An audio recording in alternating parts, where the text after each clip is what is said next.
Hello friends, good morning, जय हिंद। स्वागत है आप सभी का द एग्जाम टॉपर्स परिवार में। कैसे हैं आप सभी? आई होप कि आप सभी अच्छे होंगे। आज के इस वीडियो में हम चर्चा करेंगे पर्यावरण और पुरस्कार सम्मान से रिलेटेड जितने भी इंपॉर्टेंट फैक्ट होते हैं उन सभी के बारे में चर्चा करेंगे। तो आगे बढ़ने से पहले यदि आपने चैनल को सब्सक्राइब नहीं किया तो सब्सक्राइब कर बेल आइकन को प्रेस कर लें ताकि आपको लेटेस्ट वीडियोज़ के नोटिफिकेशन सबसे पहले मिल सके। तो चलिए शुरू करते हैं। सबसे पहला प्रश्न है कि पृथ्वी के चारों ओर का गैसीय आवरण किस नाम से जाना जाता है? मोस्ट इंपॉर्टेंट फैक्ट है, पृथ्वी के चारों ओर का गैसीय आवरण की बात कर रहे हैं हम, न कि ओनली आवरण। तो गैसीय आवरण को हम किस नाम से जानते हैं? तो इसे ही वायुमंडल कहा जाता है। किस नाम से जाना जाता है? वायुमंडल के नाम से। और वायुमंडल दाब किस यंत्र से नापा जाता है? कई बार क्वेश्चन पूछा गया है। तो किससे नापा जाता है वायुमंडलीय दाब? तो इसका सही आंसर होगा बैरोमीटर से। वायुमंडलीय दाब का SI मात्रक क्या है? आपसे यहाँ पर SI यूनिट पूछी जा रही है वायुमंडलीय दाब की। तो इसका सही आंसर क्या होगा? बार। कौन सा बार? वो वाला बार नहीं जो आप सोच रहे होंगे। यहाँ पर हम बार की बात कर रहे हैं। कौन सा? वायुमंडलीय दाब का जो SI मात्रक होता है। ठीक है। नेक्स्ट आता है वायु क्या है। चारों ऑप्शन से आपको कई अलग अलग तरीके से पूछा जा सकता है और कई तरीके से क्वेश्चन देखा भी गया है। तो वायु क्या है? वायु एक गैसों का मिश्रण है। इसमें कौन कौन सी प्रमुखता गैस आती हैं? तो हमें उन 3 गैसों को नाम याद रखना है। पहले आती है नाइट्रोजन, ऑक्सीजन और कार्बन। नाइट्रोजन 78%, ऑक्सीजन 21%, कार्बन 0.03% और अन्य कुछ गैसें हैं, लेकिन ये 3 मुख्यतः रहती हैं वायु में। अगला फैक्ट है, वायुमंडल में विद्यमान अक्रिय गैस कौन सी है? या वायुमंडल में मौजूद अक्रिय गैस का नाम बताएं। तो इसका सही आंसर क्या होगा? आर्गन गैस वायुमंडल में विद्यमान एक अक्रिय गैस है। और भारत की जलवायु किस तरह की है? भारत की जलवायु किस तरह की आपसे पूछा सकता है। शीतोष्ण, शीतकटिबंधीय, उष्णकटिबंधीय, मानसूनी इत्यादि कुछ भी तरीके से आपसे पूछा जाएगा। तो भारत की जलवायु किस तरह की है? उष्णकटिबंधीय मानसूनी जलवायु है। पारिस्थितिकी किसे कहा जाता है? पारिस्थितिकी किसे कहा जाता है? तो वातावरण तथा जीवमंडल के बीच का संबंध पारिस्थितिकी कहलाता है। सिर्फ 2 शब्द में हमें याद रखना है। पारिस्थितिकी किसे कहते हैं? तो वातावरण प्लस जीवमंडल इक्वल्स टू पारिस्थितिकी। कुल मिलाकर वातावरण तथा जीवमंडल के बीच का जो संबंध होता है वही पारिस्थितिकी कहलाता है। अगला आता है कि वायुमंडल की सबसे निचली परत किस नाम से जानी जाती है? वायुमंडल की सबसे निचली परत को क्या कहा जाता है? तो इसे ही क्षोभमंडल कहा जाता है। और वायुमंडल की सबसे ऊपरी परत को क्या कहा जाता है या किस नाम से जाना जाता है? तो वायुमंडल की सबसे ऊपरी परत को ही बहिर्मंडल कहा जाता है। नेक्स्ट आता है, क्षोभमंडल की मोटाई में वृद्धि किस ऋतु में देखी जाती है? क्षोभमंडल की मोटाई में वृद्धि किस ऋतु में देखी जाती है? तो यह हमें ग्रीष्म ऋतु में देखने को मिलती है। क्षोभमंडल में प्रति 165 मीटर या 1 किलोमीटर की ऊंचाई जाने पर ताप क्रमशः घटता है या बढ़ता है? और अगर घटता बढ़ता है तो यह कितने डिग्री सेल्सियस घटता बढ़ता है? 2 इसमें क्वेश्चन कवर हो रहे हैं आपसे कि क्षोभमंडल में प्रति 165 मीटर तथा 1 किलोमीटर की ऊंचाई पर ताप क्रमशः घटता है या बढ़ता है। तो सबसे पहले तो हमें याद रखना है कि जब हम क्षोभमंडल में प्रति 165 मीटर तथा 1 किलोमीटर की ऊंचाई पर जाते हैं तो ताप क्रमशः घटना प्रारंभ होता है। 165 मीटर की ऊंचाई तय करेंगे तो आपका 1 डिग्री सेल्सियस ताप कम होगा, और अगर 1 किलोमीटर जाते हैं तो 6.4 डिग्री सेल्सियस तापमान कम हो जाता है। सर्वाधिक मौसमी घटनाएं किस मंडल में देखी जाती हैं? सर्वाधिक मौसम संबंधी घटनाएं किस मंडल में देखी जाती हैं? तो ये सभी घटनाएं क्षोभमंडल में देखने को मिलती हैं। अगला प्रश्न आता है कि उल्का से संबंधित घटनाएं किस मंडल में देखी जाती हैं? उल्काएं, उल्कापिंड, इन सभी से संबंधित घटनाएं किस मंडल में देखी जाती हैं? ये सभी मध्य मंडल में देखने को मिलती हैं। वायुयान किस मंडल में उड़ते हैं? सबसे ज़्यादा पूछा जाने वाला प्रश्न है।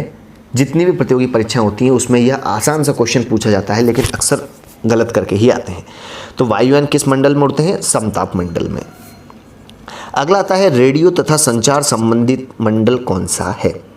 रेडियो तथा संचार संबंधित उपग्रह वगैरह जो हैं यह किस मंडल में स्थापित किए जाते हैं? तो यह आयन मंडल से। ग्रीन हाउस गैसें किन्हें कहा जाता है? तो ग्रीन हाउस गैसें किसे कहा जाता है? तो हमें याद रखना है ग्रीन हाउस गैसें 4 होती हैं। कौन कौन सी होती हैं? CO2 carbon dioxide, CFC, next आती है CH4 और NO2। ये 4 गैसें हैं जिन्हें ग्रीन हाउस गैसें कहा जाता है। वायु में जल की उपस्थिति को क्या कहते हैं, या वायु में जल की उपस्थिति क्या कहलाती है? तो वायु में जो जल की उपस्थिति होती है वही आर्द्रता कहलाती है। आर्द्रता किसे कहा जाता है? वायु में जल की उपस्थिति ही आर्द्रता कहलाती है। और वायुमंडल की आर्द्रता को मापने वाला यंत्र किस नाम से जाना जाता है, या वायुमंडल की आर्द्रता मापक यंत्र किसे कहा जाता है? तो हाइग्रोमीटर को वायुमंडल की आर्द्रता मापक यंत्र कहा जाता है। भूमंडल के कितने भाग पर जल है, या भूमंडल के पृथ्वी के कितने प्रतिशत भाग पर जल की उपस्थिति है? तो कितने प्रतिशत? 71%, 71% पर जल है। अगला आता है वायुमंडल में जल वाष्प की मात्रा कितने प्रतिशत है? वायुमंडल में जल वाष्प की मात्रा कितने प्रतिशत है? तो 0 से लेकर 4% वायुमंडल में जल वाष्प की मात्रा उपस्थित है। अगला आता है जीवमंडल पर ऊर्जा का मूल स्रोत कौन सा है? जीवमंडल पर ऊर्जा का मूल स्रोत कौन सा है? तो सूर्य ही मूल स्रोत है। अगला आता है सौर विकिरण का पृथ्वी पर कितने प्रतिशत भाग पहुंचता है? जो सूर्य के द्वारा किरणें आती हैं, तो सौर विकिरण का कितने प्रतिशत भाग हमें पृथ्वी पर देखने को मिलता है या पृथ्वी तक पहुंचता है? तो हमें इसका क्वेश्चन का आंसर याद रखना है, 51% भाग ही यहाँ तक पहुँच पाता है। संवहनीय वर्षा कहाँ होती हैं, या किस क्षेत्र में संवहनीय वर्षा प्रायः देखी जाती है? तो विषुवतीय क्षेत्रों में प्रायः संवहनीय वर्षा सर्वाधिक होती है। और अधिकतम वर्षा भी किन क्षेत्रों में होती है? विषुवतीय क्षेत्रों में ही संवहनीय तथा अधिकतम वर्षा होती है। पछुआ हवाओं का कारण क्या होता है? यह पछुआ हवाओं के कारण होती है। कौन सी वर्षा होती है? किस वर्षा की अधिकता पछुआ हवाओं के कारण होती है? तो इसका सही आंसर क्या होगा? चक्रवाती वर्षा। पछुआ हवाओं के कारण ही चक्रवाती वर्षा हमें देखने को मिलती है। अगला आता है न्यूनतम वर्षा किन क्षेत्रों में देखी जाती है, या न्यूनतम वर्षा किन क्षेत्रों में होती है? तो ध्रुवीय क्षेत्र होते हैं, वहाँ पर न्यूनतम वर्षा होती है। मोस्ट इंपॉर्टेंट फैक्ट है, MPSI की दृष्टि से या PEB की जितनी भी एग्जाम्स होती हैं उसमें बहुत सी बार ये क्वेश्चन पूछा गया है। फिर चाहे आप PCS लेवल UPSC की ही बात क्यों ना कर लें, मोस्ट इंपॉर्टेंट क्वेश्चन है कि पछुआ हवाओं को किस अन्य नाम से जाना जाता है? बहुत ही महत्वपूर्ण प्रश्न है दोस्तों, याद रखना है कि पछुआ हवाओं को किस नाम से जाना जाता है। ये पछुआ हवाएं क्या कहलाती हैं? गरजता चालीसा को ही पछुआ हवाएं कहती हैं। ये 2-3 हवाएं हैं, गरजता चालीसा, प्रचंड 50। तो ये कुछ ऐसे प्रश्न हैं जो अक्सर पूछे ही जाते हैं। नेक्स्ट आता है फेरल का नियम किससे संबंधित है? फेरल का नियम किससे संबंधित है? तो यह पवनों की दिशा से, अर्थात हवा की दिशा से फेरल का नियम संबंधित है। महासागरों की औसत गहराई कितनी होती है? महासागरों की औसत गहराई कितनी होती है? 4000 मीटर। हम यहाँ मीटर में बात कर रहे हैं, ना कि किलोमीटर में, ठीक है। नेक्स्ट आता है समुद्री जल की औसत लवणता कितने प्रतिशत होती है? समुद्री जल की औसत लवणता कितनी होती है? तो 35% होती है। समुद्री जल में क्या पाया जाता है? वैसे तो बहुत कुछ पाया जाता है, ये आपके ऑप्शन के ऊपर डिपेंड करता है, लेकिन सर्वाधिक मात्रा में या मूलतः समुद्री जल में खारापन किसके कारण होता है? सोडियम क्लोराइड के कारण। सर्वाधिक लवणता किस देश में या किस झील में देखी गई है? सर्वाधिक लवणता वाली झील कौन सी है? वान झील, जो कि तुर्की में है। और यहाँ की पानी में लवणता कितने प्रतिशत है? तो हमें याद रखना है 330%। किस झील में? वान झील में, जो कि तुर्की में है। अगला आता है जल राशि का स्वच्छ जल कितने प्रतिशत भाग है? जो कुल जल राशि है, कुल जल भंडार है, उसमें स्वच्छ जल का कितने प्रतिशत भाग है? तो कितने प्रतिशत भाग है पृथ्वी पर स्वच्छ जल का? केवल 2.5%, 2.5%। अगला आता है ग्रेनाइट, डोलेराइट और बेसाल्ट चट्टानें प्रमुख रूप से किन चट्टानों का एक भाग है? ग्रेनाइट, डोलेराइट और बेसाल्ट प्रमुख रूप से आग्नेय चट्टानों का ही एक मूल भाग है। शैल, चूना पत्थर, कंग्लोमरेट और कोयला किन चट्टानों से प्राप्त होता है? क्या क्या बात हो रही है यहाँ पर? शैल, चूना पत्थर, कंग्लोमरेट और कोयला मूल रूप से किन चट्टानों से प्राप्त होता है? तो यह हमें अवसादी चट्टानों से मिलते हैं। और अवसादी चट्टानों को किस अन्य नाम से भी जाना जाता है? तो अवसादी चट्टानों को ही सैंडिमेंट्री रॉक भी कहा जाता है। क्या कहा जाता है अवसादी चट्टानों को? सैंडिमेंट्री रॉक। नेक्स्ट आता है नाइस, स्लेट और संगमरमर किन चट्टानों से प्राप्त किया जाता है? नाइस, स्लेट और संगमरमर किन चट्टानों से प्रायः प्राप्त किया जाता है? तो रूपांतरित चट्टानों से प्राप्त किया जाता है, और रूपांतरित चट्टानों का ही दूसरा नाम कायांतरित चट्टान भी है। जिस तरीके से रूप परिवर्तित करना या काया परिवर्तित करना, दोनों एक ही रूप समझ सकते हैं आप याद करने के लिए। रूप परिवर्तन कर लिया आपने, ब्यूटी पार्लर पर जाके अपना फेशियल करवा लिया तो आपका रूप परिवर्तन हो गया, निखर गया। आपकी काया भी परिवर्तन वही कहलाती है। आपने अपने शरीर को अच्छे अच्छे कपड़े पहन के अपने शरीर का रूप बदल लिया है, सिर्फ ऊपरी वातावरण बदला है आपका, और ये उसी की बात है। अगला फैक्ट है, पृथ्वी के ताप को बनाए रखने के लिए प्रमुख रूप से उत्तरदायी कारक हैं। पृथ्वी के ताप को बनाए रखने के लिए मूल रूप से कौन कौन से उत्तरदायी कारक हैं? कार्बन डाइऑक्साइड एवं जल वाष्प मूल रूप से पृथ्वी के ताप को बनाए रखने के लिए उत्तरदायी कारक हैं। सूर्य से आने वाली पराबैंगनी किरणों को अवशोषित करने का कार्य किया जाता है। यह सूर्य के द्वारा आने वाली या सूर्य से आने वाली पराबैंगनी किरणों को अवशोषित करती है। किसके द्वारा? ओजोन परत के द्वारा। ओजोन परत के द्वारा सूर्य से आने वाली पराबैंगनी किरणें अवशोषित की जाती हैं, और ओजोन गैस यहीं पर है। अगला आता है, ओजोन परत मापने की इकाई को क्या कहा जाता है? यह ओजोन परत मापने की इकाई कहलाती है। तो ओजोन परत मापने की इकाई किससे नापी जाती है? डॉब्सन। क्या नाम है? डॉब्सन। और ओजोन परत को नष्ट करने वाली गैस कौन सी है? मोस्ट इंपॉर्टेंट क्वेश्चन है, अक्सर पूछा जाता है। ओजोन परत को नष्ट करने वाली गैस का नाम क्या है? CFC, जो कि मूल रूप से रेफ्रिजरेटर और एयर कंडीशनर आदि से निकलती हैं। अगला फैक्ट आता है, भारत में सर्वाधिक वर्षा होती है किस मानसून से? भारत में प्रायः सर्वाधिक वर्षा किस मानसून से देखी जाती है? तो किस मानसून से?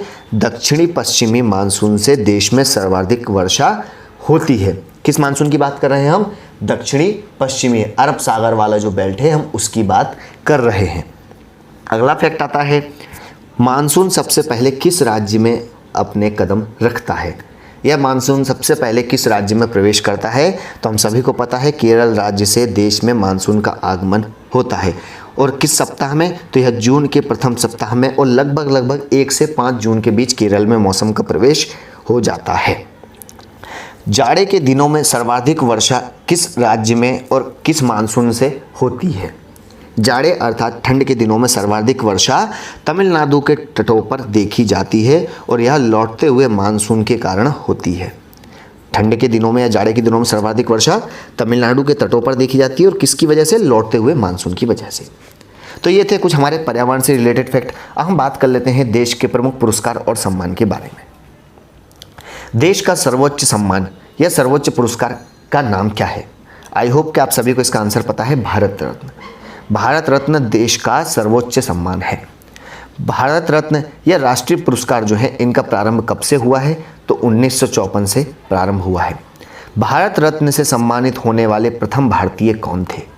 तो भारत रत्न से सम्मानित होने वाले प्रथम भारतीय डॉक्टर सर्वपल्ली राधाकृष्णन थे।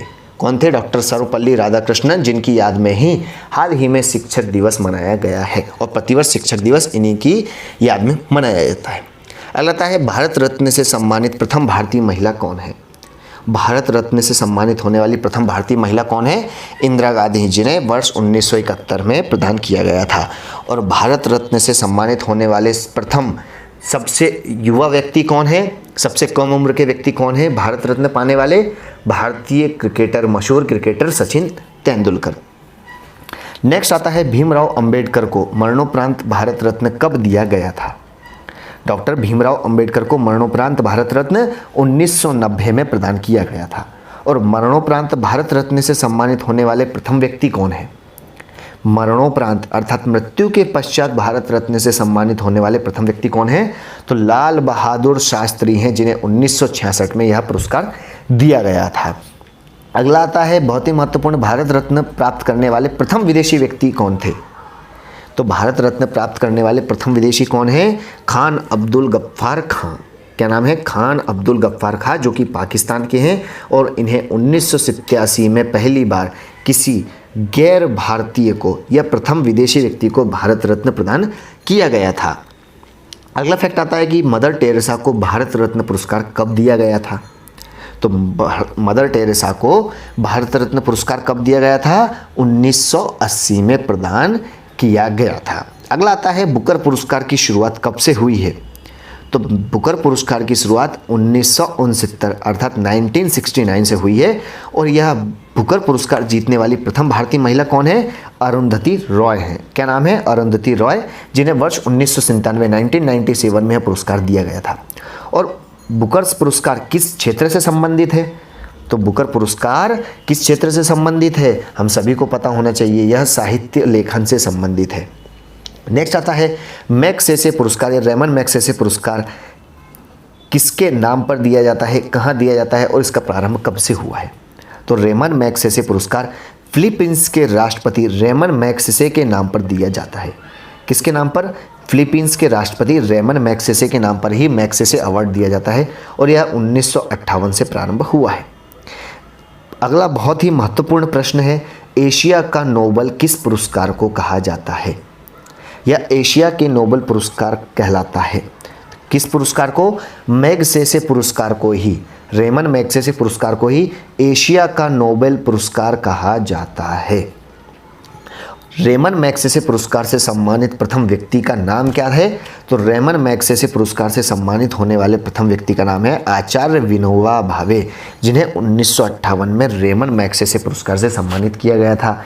वहीं अब हम महिला की भी बात करें कि रेमन मैग्सेसे पुरस्कार प्राप्त करने वाली प्रथम भारतीय महिला कौन है? आई होप कि हम सभी उनका नाम बहुत अच्छे से जानते हैं कि रेमन मैग्सेसे पुरस्कार पाने वाली पहली भारतीय महिला हैं देश की पहली IPS ऑफिसर किरण बेदी, जिन्हें 1994 में यह पुरस्कार दिया गया था। किन्हें? देश की पहली महिला IPS किरण बेदी। अगला आता है भारत का सर्वोच्च वैज्ञानिक पुरस्कार कौन सा है? तो देश का सर्वोच्च वैज्ञानिक पुरस्कार क्या नाम से जाना जाता है? भटनागर पुरस्कार के नाम से जाना जाता है। नॉर्मन बोरलॉग किस देश से संबंधित हैं? तो नॉर्मन बोरलॉग अमेरिका से हैं। और इनसे जुड़ा कौन सा पुरस्कार है? तो इनसे जुड़ा पुरस्कार है बोरलॉग पुरस्कार, जिसकी शुरुआत वर्ष 1973 में हुई थी। और बोरलॉग पुरस्कार प्रदान करने वाला कौन है? तो बोरलॉग पुरस्कार प्रदान करने वाली कंपनी का नाम है फर्टिलाइजर कंपनी कोरोमंडल इंटरनेशनल। और बोरलॉग पुरस्कार किस क्षेत्र से संबंधित है? तो बोरलॉग पुरस्कार कृषि क्षेत्र से संबंधित है। और बोरलॉग पुरस्कार से सम्मानित होने वाली प्रथम महिला कौन है? डॉक्टर अमृता पटेल। क्या नाम है? अमृता पटेल। संगीत के क्षेत्र या संगीत का सर्वोच्च पुरस्कार का नाम क्या है? मोस्ट इंपोर्टेंट क्वेश्चन है, संगीत के क्षेत्र में दिया जाने वाला सर्वोच्च पुरस्कार कौन सा है? तो उसका नाम है ग्रैमी अवार्ड। कौन सा है? Grammy award. और ग्रैमी अवार्ड की शुरुआत कब से हुई है? तो 1958 से हुई है। और ग्रैमी अवार्ड पाने वाले प्रथम भारतीय व्यक्ति कौन है? तो ग्रैमी अवार्ड प्राप्त करने वाले प्रथम भारतीय का नाम क्या है? पंडित रविशंकर। देश में ज्ञानपीठ पुरस्कार की शुरुआत कब से हुई है और पहली बार यह पुरस्कार किसे दिया गया था? तो देश में ज्ञानपीठ पुरस्कार की शुरुआत किसने की थी? तो हम सभी को पता होना चाहिए, इसका प्रारंभ शांति प्रसाद जैन ने 1965 में किया था। ज्ञानपीठ पुरस्कार की स्थापना किसने की थी? शांति प्रसाद जैन ने 1965 में की थी ज्ञानपीठ पुरस्कार की स्थापना। और ज्ञानपीठ पुरस्कार से सम्मानित होने वाले पहले व्यक्ति का नाम क्या है? तो इनका नाम है जी शंकर कुरूप, जिन्हें 1965 में पहली बार ज्ञानपीठ पुरस्कार प्रदान किया गया था। अगला आता है भारत में ज्ञानपीठ पुरस्कार पाने वाली या प्राप्तकर्ता प्रथम महिला का नाम क्या है? हर क्षेत्र में जब पुरुष का नाम आ रहा है तो हमें महिला को बिल्कुल भी नहीं भूलना है। तो पहली भारतीय ज्ञानपीठ पुरस्कार प्राप्त करने वाली महिला का नाम क्या है? आशा पूर्णा देवी, जिन्हें 1976 में ज्ञानपीठ पुरस्कार दिया गया था। क्या नाम था प्रथम महिला का? आशा पूर्णा देवी। और हिंदी का पहला ज्ञानपीठ पुरस्कार कौन सा है? हिंदी का ज्ञानपीठ पुरस्कार किसे कहा जाता है? तो हिंदी का पहला ज्ञानपीठ पुरस्कार सुमित्रा नंदन पंत को चिदम्बरा हेतु वर्ष 1968 में प्रदान किया गया था। हिंदी का पहला ज्ञानपीठ पुरस्कार सुमित्रा नंदन पंत को 1968 में चिदम्बरा हेतु दिया गया था। नेक्स्ट मोस्ट इंपॉर्टेंट है, कलिंग पुरस्कार के संस्थापक कौन है और यह किस संस्था के द्वारा दिया जाता है? कलिंग पुरस्कार की संस्थापक कौन थे? तो हमें याद रखना है, ओडिशा के CM रह चुके बीजू पटनायक। क्या नाम है? बीजू पटनायक, जिनके द्वारा कलिंग पुरस्कार स्थापित किया गया है और यह यूनेस्को द्वारा 1952 से दिया जा रहा है। किसके द्वारा? यूनेस्को के द्वारा। मिस यूनिवर्स प्रतियोगिता का प्रारंभ किस वर्ष से हुआ है? यहाँ पर आपके 3 से 4 क्वेश्चन बहुत ही महत्वपूर्ण बनेंगे जो अक्सर देखे जाते हैं। पहला होता है मिस यूनिवर्स प्रतियोगिता की शुरुआत कब से हुई है, तो 1952 1952 से हुई है। मिस वर्ल्ड प्रतियोगिता की शुरुआत कब से हुई है, तो 1951 अर्थात 1951 से। तो कंटिन्यू दोनों सन याद रखना है। पहले वर्ल्ड प्रतियोगिता हुई है 51 रुपये से और यूनिवर्स प्रतियोगिता शुरू हुई है 52 रुपये से। कहने का मतलब 1951 और 1952 है यहाँ पर, ठीक है। 51-52 रुपये हम सिर्फ याद करने का तरीका बात कर रहे हैं। अगला आता है मिस वर्ल्ड तथा मिस यूनिवर्स खिताब पाने वाली पहली भारतीय महिला कौन है। दोनों अवार्ड, मिस वर्ल्ड पाने वाली प्रथम भारतीय महिला कौन है, तो रीता फारिया, जिन्हें 1966 में अवार्ड दिया गया था। और मिस यूनिवर्स का पहली बार खिताब किसने जीता था, तो सुष्मिता सेन, प्रसिद्ध अभिनेत्री सुष्मिता सेन ने 1994 में पहली बार मिस यूनिवर्स का खिताब जीता था। तानसेन समारोह किस क्षेत्र में दिया जाता है और यह किस राज्य में दिया जाता है। बहुत ही महत्वपूर्ण संगीत के क्षेत्र में दिया जाने वाला सम्मान है तानसेन सम्मान। तानसेन जो कि बहुत ही महत्वपूर्ण संगीतज्ञ हैं जाने माने देश के। तो तानसेन सम्मान किस क्षेत्र में, शास्त्रीय संगीत के क्षेत्र में दिया जाता है। किस राज्य में, मध्य प्रदेश राज्य में दिया जाता है। और यह कब से प्रारंभ हुआ है, तो 1980 से प्रारंभ हुआ है। नेक्स्ट फैक्ट है कि पद्मश्री प्राप्त करने वाली प्रथम अभिनेत्री कौन है। पद्मश्री प्राप्त करने वाली प्रथम अभिनेत्री का नाम क्या है, नरगिस दत्त, जिन्हें 1958 में यह पुरस्कार दिया गया था।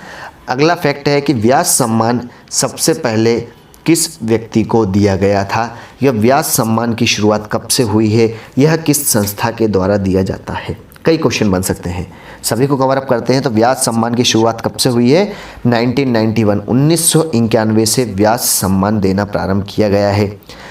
और यह प्रदानकर्ता यह किस संस्था के द्वारा दिया जाता है, तो यह के बिरला फाउंडेशन के द्वारा दिया जाने वाला बहुत ही महत्वपूर्ण पुरस्कार है। कौन सा, व्यास सम्मान। और व्यास सम्मान से सम्मानित होने वाले प्रथम व्यक्ति का नाम क्या है, तो यह सम्मान से सम्मानित होने वाले प्रथम व्यक्ति हैं डॉक्टर रामविलास शर्मा। क्या नाम है, रामविलास शर्मा। तो यह थे कुछ महत्वपूर्ण फैक्ट, वन लाइनर फैक्ट पर्यावरण और पुरस्कार सम्मान से रिलेटेड। आई होप कि आपको यह वीडियो पसंद आया होगा, जो कि आपकी एनटीपीसी, ग्रुप डी और अन्य सभी प्रतियोगी परीक्षाओं की दृष्टि से बहुत ही महत्वपूर्ण है। तो इस वीडियो को ज़्यादा से ज़्यादा शेयर करें अपने दोस्तों को। चलते फिरते आप इस वीडियो को आराम से देख सकते हैं और इन सभी प्रश्नों का अगर आपने अच्छे से पढ़ लिया है, सुन लिया है, तो आपके क्वेश्चन बिल्कुल भी गलत नहीं होंगे और आराम से आपका एग्जाम में सिलेक्शन हो जाएगा। तो मिलते हैं नेक्स्ट वीडियो में, तब तक के लिए घर पर रहें, खुश रहें, स्वस्थ रहें। Thanks for watching. जय हिंद।